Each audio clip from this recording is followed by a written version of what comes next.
بسم اللہ الرحمن الرحیم۔ شروع کرتا ہوں میں اللہ کے نام سے جو بے حد مہربان اور نہایت ہی رحم کرنے والا ہے۔ دنیا کے ہے مسافر، منزل تیری قبر ہے، طے کر رہا ہے جو تو 2 دن کا یہ سفر ہے۔ اب ان 2 دنوں میں آدمی میں بچپن بھی آتا ہے، پھر جوانی بھی، پھر بڑھاپے کی عمر میں داخل ہوتا ہے، پھر مزید بوڑھا ہوتا چلا جاتا ہے اور پھر اتنا بوڑھا ہو جاتا ہے کہ اس کی یادداشت ہی کم سے کم ہوتی جاتی ہے۔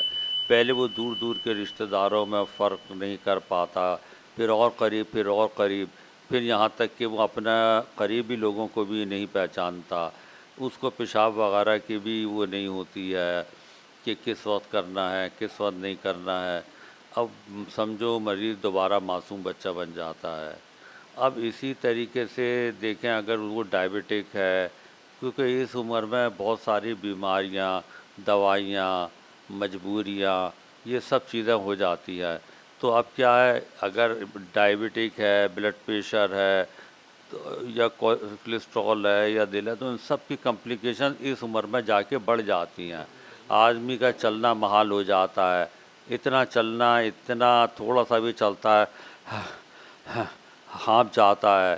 اور پھر اس کی وجہ سے کیا ہوتا ہے کہ وہ پہلے تو گھر تک محدود ہوتا ہے، پھر گھر سے محدود ہوتے ہوتے کمرے تک محدود ہو جاتا ہے، کیونکہ اب اس میں سکت نہیں رہتی، اس کی یادداشت ایسی نہیں رہتی کہ اس کو اکیلا چھوڑا جائے، اور پھر آخر میں جو ہے تو وہ بستر تک محدود ہو جاتا ہے۔ اور جب بستر تک محدود ہو جاتا ہے تو وہ بعض دفعہ اتنا چڑچڑا ہو جاتا ہے کہ بعض دفعہ گھر والے بھی اکتانے لگتے ہیں۔ اسی لیے قرآن نے کہا ہے کہ تمہارے ماں باپ میں سے یا کسی ایک میں سے کوئی اگر بڑھاپے کی عمر کو پہنچے تو ان سے اف تک نہ کرو، چونکہ اب یہ اوپر والوں کی یا اٹینڈنٹس کی ایک آزمائش بھی ہوتی ہے اور ذمہ داری بھی ہوتی ہے کہ اب ان کو محنت کرنی پڑے گی۔ دیکھیں اگر صرف بھول کی بات ہے تو اس میں کسی کا کوئی حرج نہیں ہوتا ہے، لیکن اب اگر اس میں یہ والی بات بھی آ گئی کہ وہ 60 سے 70% لوگوں میں سائیکیٹرک پرابلم ہو جاتا ہے، مثال کے طور پر غصہ کرنا، ڈانٹ ڈپٹ کرنا، کچھ ایسے الفاظ یوز کرنا جو وہ کہتا ہے کہ ہم نے تو اپنے والد کو کبھی ایسا کرتے ہوئے نہیں سنا ہے۔ پھر دیکھیں اب یہ مریض کے جو اچھے لواحقین ہوتے ہیں وہ بہت ہی ٹھنڈے رہتے ہیں، مریض کے آگے اف تک نہیں کرتے ہیں، لیکن جو لوگ اس بات کو نہیں سمجھتے ہیں ان کا رویہ بھی ماں باپ کے ساتھ تھوڑا جارحانہ ہو جاتا ہے۔ وہ مریض کو جب ڈاکٹر کے پاس بھی لے کے آتے ہیں تو بڑے ہی جارحانہ انداز میں بتاتے ہیں، ڈاکٹر صاحب ان سے بولے نا، سنتے ہی نہیں ہے یہ ہماری، دیکھو ڈاکٹر صاحب کیا کہہ رہا ہے، دیکھو دوائی تم نہیں کھاتے ہو نا، دیکھو اس وجہ سے تمہارا یہ حال ہوا ہے۔ اب یہ بات پتہ نہیں کرنی چاہیے، مریض سب سمجھتا ہے کہ مجھ سے کس لہجے میں بات کرتا ہے، کہاں میری حکومت تھی اتنے عرصے تک، یہ میرے ہاتھ کا بچہ ہے اور آج یہ مجھ پہ حکم چلا رہا ہے، آج یہ مجھ پہ آرڈر لگا رہا ہے۔ تو دیکھیں اسی طریقے سے جب یہ آدمی کا تھوڑا سا اگر یہ پیشاب وغیرہ کرتا ہے، اگر آپ کو پتہ ہے کہ ہر 3 یا 4 گھنٹے میں اس کو یورین پاس ہو رہا ہے، تو آپ 2.5 گھنٹے میں یا 2 گھنٹے میں خود ہی اس کا بلیڈر کو خالی کرا دیں، یعنی کہ اس کو پیشاب کرا دیں، بجائے 3 گھنٹے کے 2 گھنٹے۔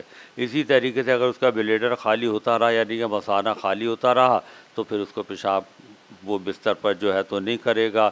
اسی طریقے سے دیکھیں کیا ہے کہ اس کو موبائل کریں، اس کو حرکت میں رکھیں، حرکت میں برکت ہے۔ جس طریقے سے وہ اگر گھر میں کرسی پہ بیٹھ جاتا ہے تو وہ سمجھو کہ وہ گاڑی کی سیٹ پہ بھی بیٹھ سکتا ہے۔ تو کسی بھی طریقے سے اس کو گھر سے نکالیں، گاڑی میں لے کر کے جائیں۔ جب وہ کھلی ہوا، کھلی فضا میں جائے گا تو کہتا ہے نا، کھول آنکھ زمیں دیکھ، فضا دیکھ، مشرق سے ابھرتے ہوئے سورج کو ذرا دیکھ۔ لیکن دیکھیں جب وہ دیکھتا ہے تو اس کی اپنی توانائی کسی حد تک، اس کی ذہن اس کا فریش ہو جاتا ہے۔ تو دیکھیں یہ ان کی ہماری ذمہ داری ہے، کیونکہ ساری وہ جو ہے تو اس میں کمزوریاں بھی آ جاتی ہیں، اور زیادہ تر جو ہے تو بیماریوں کی کمپلیکیشنز اسی عمر میں ہوتی ہے، اور اسی عمر میں پھر وہ دنیا سے گزر جاتا ہے، اور پھر بہت سے لوگوں کو پچھتاوا رہ جاتا ہے کہ کاش وہ ہوتے تو ہم اور خدمت کرتے۔ آخر میں آپ سے یہی کہوں گا، لڑکپن کھیل میں گزرا، جوانی نیند بھر سویا، بڑھاپا دیکھ کر سو رویا۔ السلام علیکم۔